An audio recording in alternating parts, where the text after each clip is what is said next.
సంఘము ఆరంభం నుంచే అపోస్తులు బోధించిన ఆ బోధిస్తున్నప్పుడు కూడా అనేకులు విరుద్ధంగా వచ్చారంట ఆ బోధకి. అవునా? గాస్పల్ కి సో మెనీ పీపుల్ ఏం చేశారంట, దానికి వ్యతిరేకంగా నిలబడ్డారంట. అవునా? మళ్ళీ అదే ముసుకేసుకొని వచ్చే వాళ్ళు ఉన్నారు. అదే ముసుకేసుకొని సో అండ్ సో అని నేను తప్పుదో పట్టించే వాళ్ళు ఉన్నారు.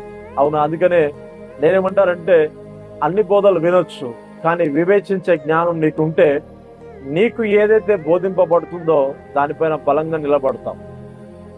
ఆమేన్. ట్రూత్ అర్థం చేసుకోండి. అవునా? ఎందుకు ఈ మాట చెప్తున్నా అంటే Jesus is lord and saviour. అవునా? ఇది సువార్త. ఆయన చనిపోయాడు, తిరిగి లేచాడు. ఓకే, నెక్స్ట్ ఏంటిది? నెక్స్ట్ నీ పని. ఆయనని నీవు అంగీకరించిన నాట నుండి ఆయన కుమారుడుగా నువ్వు జీవిస్తున్నావు. ఆయన కుమార్తెగా నీవు ఉన్నావు, నీతిమంతుడుగా ఉన్నావు, పరిశుద్ధునిగా ఉన్నావు, విశ్వాసంలో ఉన్నావు. ఇది కాకుండా ఇంకేదైనా నీకు బోధింపబడితే అది నిన్ను బలహీనపరిచేదే. దాన్ని కొంచెం తప్పుగానే అర్థం చేసుకోవాలా. సో వివేచన జ్ఞానం లేకపోతే గడ్డి అంటే ఇట్లా తలక ఊపడం ఉంటది. ఇక ఎందుకు అంటే క్రీస్తులో ఉన్న స్టాండర్డ్ ని నేను బోధిస్తూ ఉన్నాను మీకు. ఆమేన్. హల్లెలూయా. వాక్యం ఏది చెప్తుందో అదే నేను నీకు ప్రకటిస్తున్నా. ప్రభు ఏం చెప్పాడంటే ఎఫెసీలో ఏమంటాడంటే తనతో మనల్ని కూర్చుండబెట్టను అని ఉంది. ఇది ఏ స్థాయి? కింద పడిపోయిన స్థాయా, గొప్ప స్థాయా?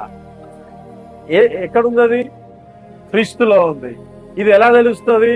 బోధించడం ద్వారా. ఇది కాకుండా ఏదైనా చెప్పగలిగితే దాన్ని ఎలా అంగీకరించాలి? అవునా కదా? అంటే నీ స్థాయి ఎక్కడుంది ఇప్పుడు? క్రీస్తులో ఉంది, క్రీస్తుతో పాటు ఉంది. మనకి గౌరవము, ప్రభావము, ఇంకా ఉన్నతము ఇవన్నీ ఎలా వచ్చాయంటే యేసుని అంగీకరించడం ద్వారా. ఈ స్టాండర్డ్ ని నువ్వు మర్చిపోతే గనక నిన్ను పురుక్కంటే ఇరంగా చూడాల్సి వస్తుంది. నిజమేగా? అంటే విశ్వాసులు ఏ జాబితాలో ఉన్నదో అర్థం కాని స్థితిలో ఉన్నారు. వాక్యం వింటున్నారు, బోధ వింటా ఉన్నారు, కానీ ఒకానొక పరిస్థితి వచ్చేసరికి వాళ్ళని వాళ్ళు ద్వేషించుకోవడం, దూషించుకోవడం అయిపోయింది.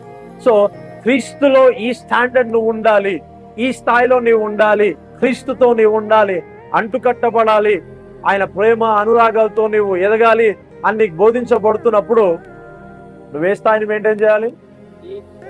చెప్పండి, ఏ స్థాయి? నీకు ఏదైతే బోధింపబడుతుందో దాని ప్రకారంగానే నువ్వు జీవించాలి. ఆమేన్. అవునా? కొన్ని క్రమాలు ఉంటాయి. నువ్వు ఇక్కడనే ఉండాలా, నువ్వు అక్కడనే ఉండాలా. I can accept. కానీ అది నీ ఎదుగుదలకి ఒకవేళ ఆటంకంగా ఉంటే తీసి పక్కన పెట్టాల్సిందే. సో నేను ఎందుకు చెప్తున్నా అంటే లోకంలో అనేక బోధలు వస్తూ ఉంటాయి. అవునా? అన్ని తీసుకొని సంచులు వేసుకో, కిందున్నవి కూడా పాడైపోయే పరిస్థితి వస్తుంది. ఒకటి పాడైపోతే కిందున్నవి కూడా ఏమవుతాయి? అవునా కదా?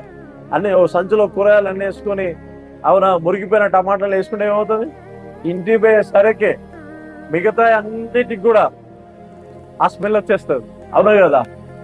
బైబిల్లో మాట ఉంటది, బుక్క వాని తైలములో చచ్చిన ఈగ. ఎక్కడున్నది? ప్రసంగిలో ఉంటది. బుక్క వాని తైలములో చచ్చిన ఈగ పడితే ఏమవుతుంది? నువ్వు తాగే మజ్జిగలో ఒక ఈగ పడ్డది అనుకోండి, ఏం చేస్తావు? ఈగను తీస్తావా, మజ్జిగ తీస్తావా? చిన్న ఏదైనా పురుగు వేసేస్తానులా, నువ్వు పురుగుని తీస్తావా, నీళ్ళు తీస్తావా? నేను చూస్తా. కొంచెముగా ఏదైనా ఎంటర్ అయిందనుకో నీ హార్ట్ లోకి, ఇక ఏమనుకుంటావు అంటే ఇదే నిజం కావచ్చు అనుకుంటావు. ఇక్కడ బోధింపబడుతున్న స్టాండర్డ్ ఏంటి తెలుసా? నీవు నా స్థాయికి రావాల్సిన పనిలే, నీవు క్రీస్తులోకి వెళ్ళాలి అంతే. నిన్ను నాలాగా ఉండమని నేను చెప్పట్లే, నిన్ను క్రీస్తు వలె ఉండమని చెప్తున్నా నేను. ఏది బాగుంది? మనమందరం ఎవరి స్వరూపంలోకి రావాలా? ఈ స్వరూపంలోకి తీసుకొచ్చేది ఏంటి తెలుసా? టీచింగ్, బోధ, ప్రీచింగ్. ఈ బోధ ఏం చేస్తంటే క్రీస్తు స్వరూపంలోకి నేను తీసుకొస్తుంది. ఒకవేళ నేను ఇలా మలచకపోతే, క్రీస్తులోకి మలచకపోతే ఆ బోధ ఏంటిదంట? బోధలంట అబద్ధ బోధకులు బయలుదేరి ఉన్నారు. కాబట్టి నీవు కొంచెము జ్ఞానముతో ఉండాలంట. ఎవరి సహాయంతో బ్రతకాలంట? ఆత్మ సహాయంతో బ్రతకాలంట. ఆత్మ సహాయంతోని ప్రతిదాన్ని వివేచిస్తూ జ్ఞానయుక్తంగా నీవు ఈ భూమి మీద నువ్వు జీవించాలా. అవునా? అన్ని తీసుకొని సంచులు వేసుకోవడం వల్ల నీ బుర్రంతా పాడైపోతుంది. ఏదైతే బోధింపబడుతుందో దాని ప్రకారంగా నువ్వు మెయింటైన్ చేయగలిగితే అదే రకమైన బోధ మీరు నో ప్రాబ్లం గ్రో. నేను ఇక్కడ ఏం చెప్తున్నా అంటే నువ్వు ఎదగాలనే ఆశిస్తున్నా, నువ్వు ఇంకా ఇంకా బ్లెస్ అవ్వాలని ఆశిస్తున్నా. హల్లెలూయా.